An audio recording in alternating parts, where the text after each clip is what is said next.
Hello everyone, welcome back to study with Namrata Pandey. आज जो आप ये टॉपिक देख रहे हैं ये आपका हिंदी का है। जिस तरह कि आप जानते हैं, अगर आपका लैंग्वेज 1 है हिंदी तो उसमें भी आपको 30 नंबर का आंसर देना है। लैंग्वेज 2 है हिंदी तो उसमें भी आपको 30 नंबर का देना है आंसर। चाहे आपका लैंग्वेज हिंदी हो इंग्लिश हो, दोनों में आपको 30-30 नंबर का देना है आंसर, जिसमें कि 15-15 नंबर आपके 15 नंबर का पेडागॉजी हिंदी में भी होता है, 15 नंबर का आपका इंग्लिश में होता है। सिर्फ पेडागॉजी की मैं बात कर रही हूँ। 30 नंबर तो आपका हो ही गया स्पेशली सीडीपी, और 20 से 22 नंबर आपका सामाजिक अध्ययन में होता है। सिर्फ अगर आप पेडागॉजी के टॉपिक को भी समझ लेते हैं तो आप यहाँ पर देख सकते हैं कि 80 नंबर आप सिर्फ और सिर्फ पेडागॉजी से ऊपर कर सकते हैं। तो आपको समझना क्या है, चाहे कोई भी सब्जेक्ट हो पेडागॉजी के लिए, हिंदी हो इंग्लिश हो सामाजिक अध्ययन हो। बाल विकास तो एक स्पेशल अलग चीज़ है, लेकिन उसमें भी बाल विकास से ही हर सब्जेक्ट में पेडागॉजी अडॉप्ट किया गया है। तो कोई भी टॉपिक आपका मिलता जुलता यहाँ पर नज़र आएगा। अगर आप एक ही चीज़ को समझ रहे हैं हिंदी में, अगर किसी चीज़ को समझ रहे हैं, उसी चीज़ को फिर आपसे इंग्लिश में पूछा जाता है, बस समझने का फ़र्क होता है। तो ये जो आपका अभी 15 क्वेश्चन आपके सामने में है बिल्कुल महत्वपूर्ण है, और ये एग्ज़ाम में पूछा गया है। अगर आपके पास कोई प्रैक्टिस सेट हो तो आप इससे मिला लीजिएगा। इसको समझते हुए आगे बढ़ेंगे। तो चलिए प्रश्न को शुरू करते हैं। पहला प्रश्न है हमारा, बोलना कौशल में सबसे अधिक महत्वपूर्ण क्या है। देखिए पेडागॉजी में इसी तरह के प्रश्न पूछे जाते हैं, सबसे कम महत्वपूर्ण, सबसे अधिक महत्वपूर्ण। इसका मतलब ये है कि चारों महत्वपूर्ण है लेकिन सबसे अधिक कौन सा है। अगर इस तरह से पूछ दिया जाए कि भाषा के आकलन में या किसी भी चीज़ में सबसे कम आप किसको महत्व देंगे, इसका मतलब है कि महत्वहीन चारों में से, चारों महत्वहीन या सबसे कम महत्व आप किसको देंगे। यानी कि ऐसा नहीं है कि 4 ऑप्शन आपके पास है तो चारों के चारों कम महत्व वाले ही हैं, इसी में से आपको चुन कर निकालना है। तो बोलना कौशल में सबसे अधिक महत्वपूर्ण क्या है, बोलने की तेज गति। नहीं, अगर आप तेज गति से बोल रहे हैं और आपको खुद पता नहीं है आप क्या बोल रहे हैं, हालांकि आपको खुद पर ये उदाहरण नहीं लेना है, ये तो बच्चों की बात हो रही है, तो बोलने की तेज गति भी नहीं होगी। शुद्ध उच्चारण बोलने में लिखने में इस चीज़ को ज़्यादा देखा जाता है।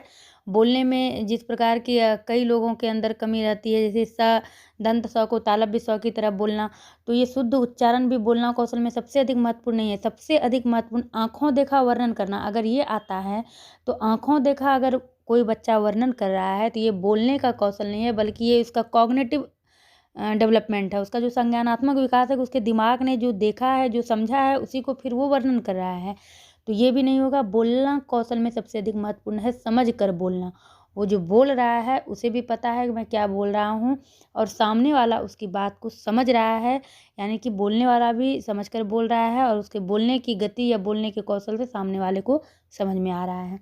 अगला प्रश्न है, पढ़ना कौशल में सर्वाधिक महत्वपूर्ण, और ये जो क्वेश्चंस है एक ही ईयर में पूछा गया है, और उस ईयर में जो भाषा ये भाषा कौशल पढ़ के गए होंगे या फिर बहुभाषिकता पढ़ के गए होंगे तो वो तो करके ही आए होंगे। तो ये सारे एक ही ईयर के ये क्वेश्चंस हैं। पढ़ना कौशल में सबसे अधिक महत्वपूर्ण क्या है, उच्चारण की शुद्धता। फिर वही आ गया बात, द्रुत गति से पढ़ना। अगर आप द्रुत गति से पढ़ लेते हैं और उसका कोई मतलब नहीं निकलता है तो फिर ये पढ़ना कौशल का सबसे अधिक महत्वपूर्ण उच्चारण की शुद्धता भी है, आप पढ़ रहे हैं तो।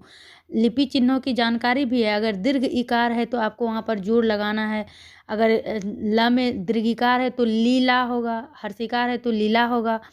लेकिन लिपि चिन्हों की जानकारी जैसे ही बच्चों के अंदर आएगी तो उच्चारण की शुद्धता खुद हो जाएगी। तो ये तीनों एक दूसरे से मिले हुए हैं।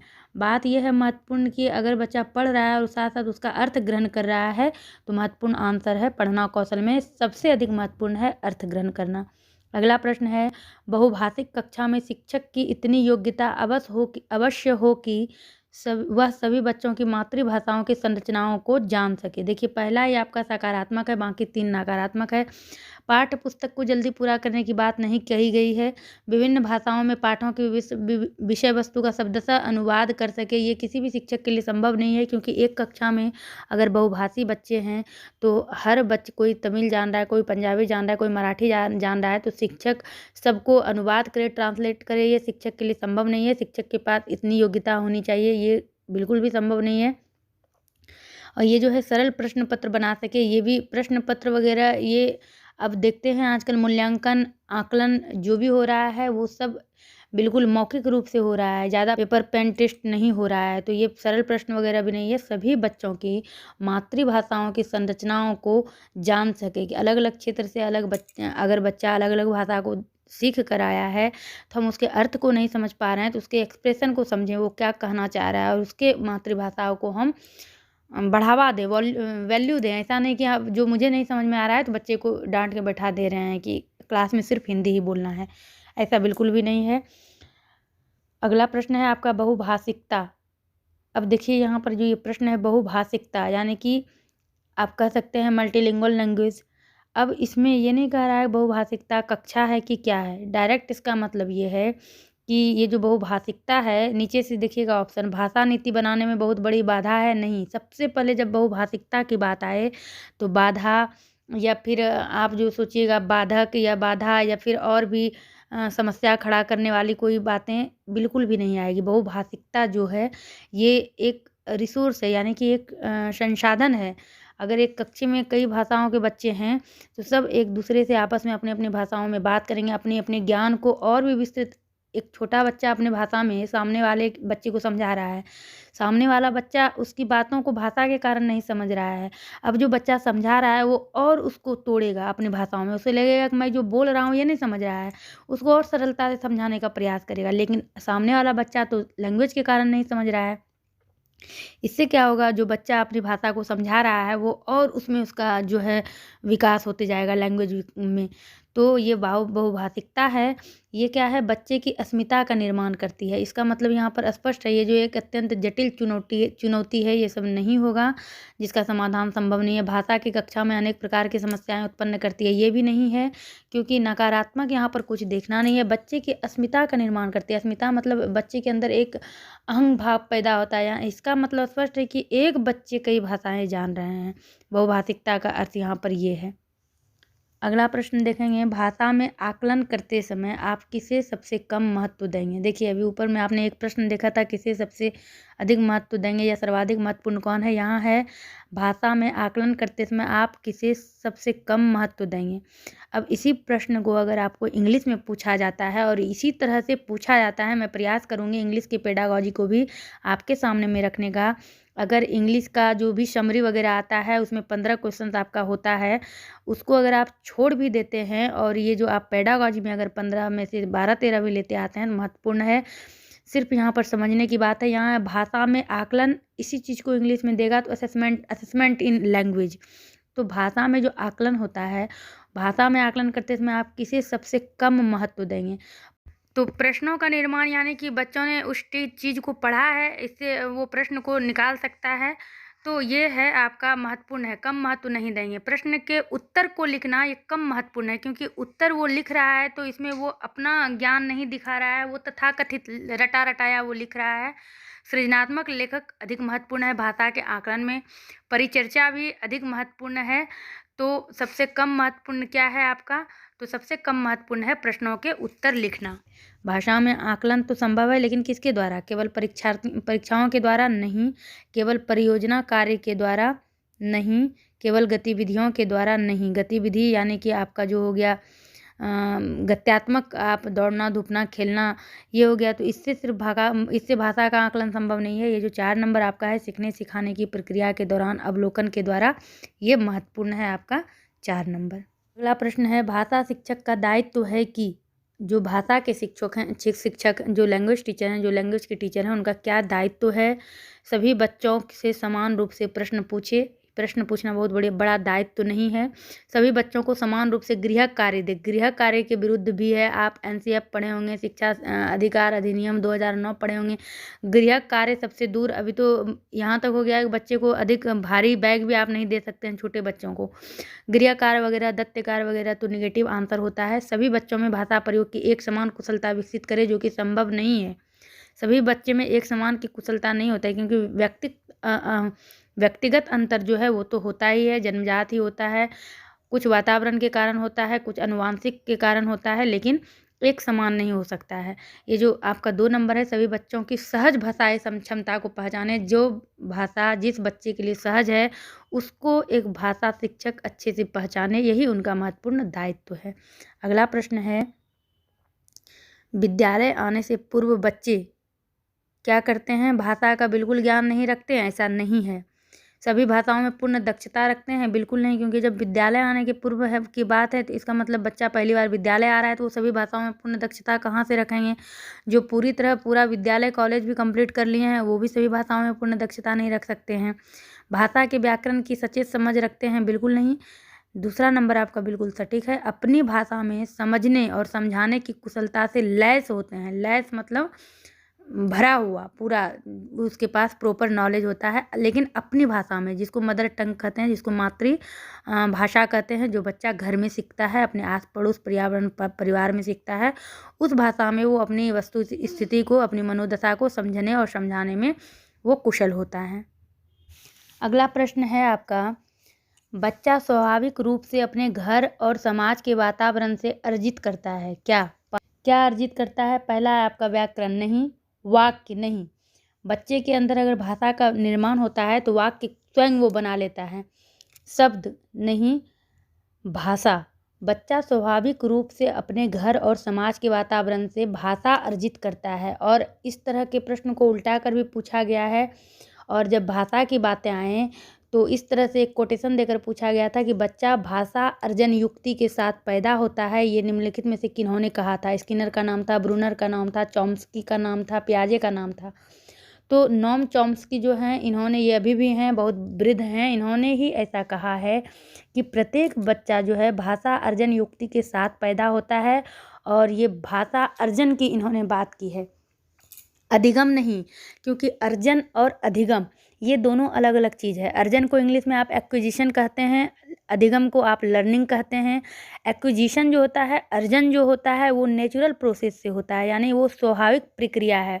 स्वाभाविक प्रक्रिया, किसी भी चीज़ को बच्चा अर्जित करता है, अगर अपने परिवार में, समाज में किसी भी भाषा को वो अर्जित करता है, यानी कि उसमें उसको किसी भी तरह का ज़्यादा प्रयत्न करना नहीं पड़ता है, यानी कि बिल्कुल अवचेतन स्थिति में भी उस चीज़ को वो अर्जित कर सकता है, उसमें कोई उसको प्रयास करने की ज़रूरत नहीं है।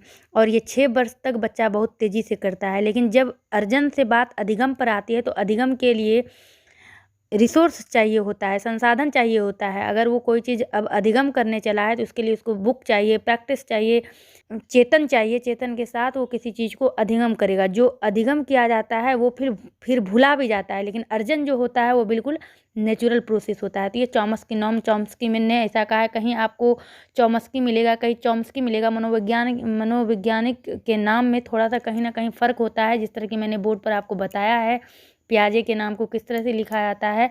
तो ये सब ध्यान रखते हुए आगे बढ़ना है। तो इस तरह से आपको ये याद रखना है। फिर भाषा शिक्षण की प्रक्रिया कहाँ संभव है? भाषा की कक्षा में ही संभव है? बिल्कुल भी नहीं। भाषा शिक्षण अगर हम किसी अलग सब्जेक्ट को भी पढ़ा रहे हैं, तो वहाँ हम ये कह सकते हैं कि आप पेन निकालिए, आप इस सब्जेक्ट के कॉपी को निकालिए, आप इतना पेज नंबर निकालिए। तो ये जो है, ये हमारी भाषा है, ये उस टॉपिक से जुड़ी हुई बात नहीं है। इसीलिए भाषा की कक्षा में ही, जो हमारा लैंग्वेज है, उस कक्षा में ही हम सिर्फ भाषा नहीं सीखते हैं। घर में संभव नहीं है, ये भी गलत है। विभिन्न विषयों की कक्षाओं में भी संभव है भाषा शिक्षण। और ये जो अत्यंत जटिल प्रक्रिया है, ये बिल्कुल भी नहीं है। विभिन्न विषयों की कक्षाओं में भी भाषा संभव हो सकता है। तो इसका महत्वपूर्ण आंसर आपका 3 हो जाएगा। एकांकी पाठों का सर्व प्रमुख उद्देश्य क्या है? यानी कि इसमें से जो भी है लगभग उद्देश्य है या फिर महत्वपूर्ण है, लेकिन सर्व प्रमुख देखना है आपको क्या है। तो इसमें जो है एकांकी विद्या से परिचित कराना। एकांकी क्या हुआ? एकांकी एक प्रकार का नाटक हुआ, यानी कि उसमें जो भी संवाद लिखा हुआ है अलग अलग किरदारों के लिए, अलग अलग पात्रों के लिए, उसको जो है आप समझा रहे हैं बच्चों को, या जो भी नाटक मंच पर कर रहा है। तो एकांकी विद्या से परिचित कराना ये तो ठीक है, लेकिन यहाँ पर देखा गया सर्व प्रमुख उद्देश्य विभिन्न संदर्भों में संवाद बोलने की क्षमता का विकास, और एकांकी लिखना या सिखाना, एकांकी की समीक्षा करना या सिखाना। तो देखिए, सबसे पहले एकांकी क्या हुआ? एक प्रकार का जो मंच पर नाटक हुआ वो हुआ। अब जब बच्चों को एकांकी पाठ में जो भी प्रयुक्त संवाद है उस संवाद के शिक्षण के द्वारा बालक में हम विभिन्न संदर्भ में संवाद बोलने की क्षमता का विकास करते हैं कि किस रोल में, कौन सा पात्र में किस तरह के संवाद को किस टोन में बोलना है, सस्वर वाचन जिसको हम कहते हैं, किस टोन को या किस रोल में किस लाइन को, किस वाक्य को किस स्वर से बोलना है। फिर उस स्वर वाचन कराने के द्वारा एक नाटक का मंचन कराया जाता है। तो ये क्या हो गया आपका, सबसे महत्वपूर्ण इसमें हो गया विभिन्न संदर्भों में संवाद बोलने की क्षमता का विकास एकांकी पाठों का सर्वप्रमुख उद्देश्य है। 2-3 और महत्वपूर्ण प्रश्न हैं, ये देखेंगे। कविता शिक्षण में आप सबसे अधिक किसे महत्व देंगे? कविता का भाव विश्लेषण नहीं, कविता के तत्वों के आधार पर उसकी समीक्षा नहीं, कविता का भावपूर्ण पठन और रसानुभूति, ये महत्वपूर्ण लग रहा है। प्रत्येक कविता में जो छंदबद्ध रूप से भाव को समाहित किया जाता है, कहानी की तरह तो वो लिखा नहीं जाता है कविता, तो उसमें छंद या जो भी आपका जो लास्ट में जिसको कि आप अलंकार कहते हैं, जो भी होता है, बच्चों को कविता के इन भावों को समझने के द्वारा ही कविता की रसानुभूति करने के योग्य बनाया जाता है। उसके भाव को जब तक समझाएंगे नहीं, बच्चे उसमें डूबेंगे नहीं। तो कविता शिक्षण का मुख्य उद्देश्य क्या है? कविता का भावपूर्ण पठन और रसानुभूति। अगला प्रश्न है, किस विद्या के शिक्षण के समय आप मौन पठन को महत्व देंगे? मौन पठन यानी कि आप मन ही मन पढ़ रहे हैं, पठन के कई प्रकार भी होते हैं। तो मौन पठन को आप क्या पढ़ेंगे? कविता पढ़ेंगे उस समय आप मौन पठन करते हैं, निबंध पढ़ने के समय, एकांकी पढ़ने के लिए समय, या फिर संवादात्मक कहानी पढ़ने के समय, किसमें आप मौन पठन को महत्व देते हैं? तो इसमें आपका जो महत्वपूर्ण है ये है निबंध, क्योंकि निबंध शिक्षण में मौन पठन के द्वारा कम समय में निबंध का अर्थ समझा जा सकता है। मौन पठन से क्या होता है, आप बहुत गहनता से चीज़ों को समझते हैं। तो ये मौन पठन निबंध के लिए महत्वपूर्ण है। और बच्चों के लिखित कार्य के आकलन में सबसे अधिक महत्वपूर्ण क्या है? बच्चा अगर कोई लिखित कार्य कर रहा है, लिखने के भी कार्य 2-3 तरह के होते हैं, यानी कि लेखन के प्रकार, मैं किसी दिन प्रयास करूँगी बोर्ड पर बताने का। लेखन का भी प्रयास होता है, श्रुतलेख, सुलेख, अनुलेख। सुलेख हो गया सुंदर लिखावट, यानी बच्चे को लिखावट की जानकारी है, वो अच्छे से अपने मन से वो लिख सकता है, एक सेम दूरी, सेम गैप, 2 वर्ण के बीच, 2 शब्द के बीच। और श्रुतलेख आपका हो गया कि आप जिसको कि डिक्टेशन कह सकते हैं, बच्चे को आप बोल बोल कर लिखा रहे हैं, बोल बोल कर लिखा रहे हैं, तो बच्चा इतना टैलेंटेड हो गया है कि वो बर्तनी शुद्ध भी कर रहा है, यानी कि तेज़ी से आप बोल रहे हैं तो बच्चा बिना देखे लिख रहा है। और आपका अनुलेख होता है कि आपने डॉट डॉट डॉट करके कोई वर्ण बना दिया, उस पर बच्चे हाथ घुमाएंगे, यानी ऊपर में कोई एक लाइन आपने लिख दिया, नीचे बच्चे लिखेंगे। तो लेखन के प्रकार भी एग्जाम में पूछे गए हैं।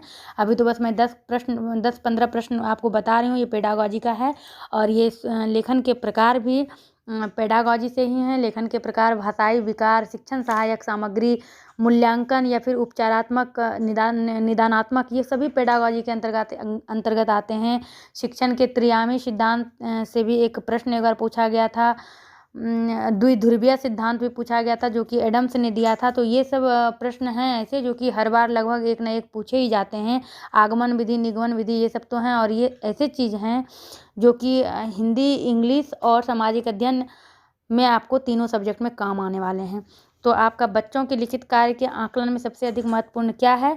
तो आपका सबसे अधिक महत्वपूर्ण है अभिव्यक्त विचार। इसका मतलब क्या हुआ? अगर बच्चे के लिखित कार्य के आकलन में उनके विचारों को लिखित अभिव्यक्ति का महत्व ज़्यादा होता है, वो अपने विचार को लिखें। बच्चों के लिखित कार्य में अभिव्यक्त विचार, यानी उसने अपने जो उसका जो अपना जो विचार है उसने लिखा है। इससे बच्चे द्वारा विभिन्न परिस्थितियों में भी किस प्रकार की भाषा का प्रयोग किया जा रहा है या किस प्रकार की भाषा प्रयोग में लाई जा रही है, इसका आकलन हो पाता है।